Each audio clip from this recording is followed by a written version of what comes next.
Now, money management. What is money management about?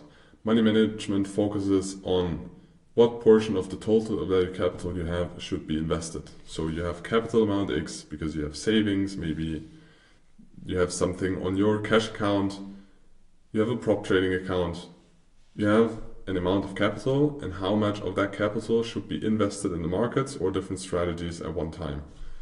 You need to define this. So you have different strategies. Maybe if you only have one strategy, do you allocate 100% of your capital in the strategy?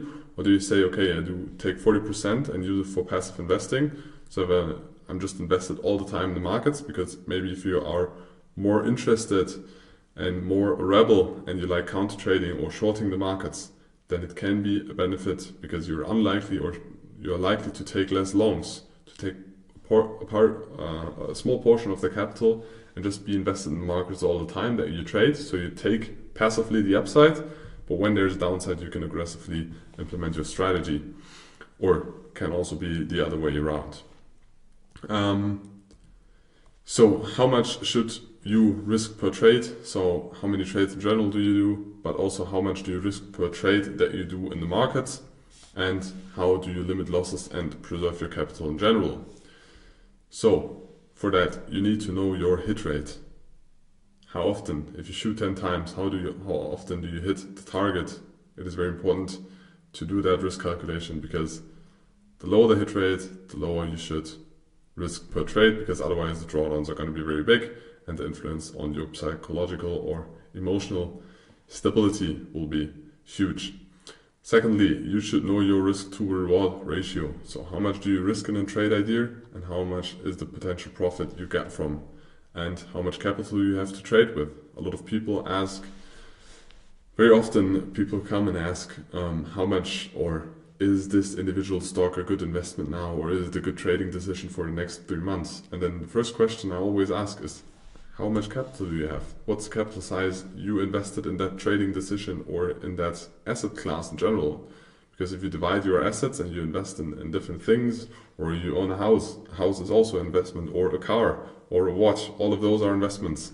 And then you take 10% and then you make stock picking. It is kind of irrelevant for the whole capital size you have to what is that individual stock doing. You should focus on other things and extend the analysis on the biggest investment parts on there. But for that, you need to build your whole capital size and first document or make an Excel sheet or a note where you document all the assets and things you have, also the things that are not cash. So watches, cars, houses, Pokemon cards. There's so many things that are very valuable nowadays. List all of them, also gold. And then you can decide how much do you allocate into a strategy. And then in the next step, you will decide how much do you risk per trade, how many trades do you do, what is the average risk to reward. But for that, you need to know the hit rate, because it is an intercorrelation between both of those. What are the biggest mistakes? People don't know the hit rate, so they have no statistics on the edge. They have a mental confusion because they are confused. Maybe they have problems in a relationship, or a relative died, or they are in an unstable political or economic condition. So if you have this, don't trade, because most likely you will lose and you will gamble. You can just start gambling, but you can view trading as gambling. If you're not in a stable condition and then you start to trade, very unlikely that you will earn big amounts of money, and if you earn them, you're going to lose them as fast as you earned them. And a lot of people also have too low capital size. If you don't have enough capital, you need to gamble and you need to take very high risks to make a living out of this. And I think in most cases, a lot of people should not trade.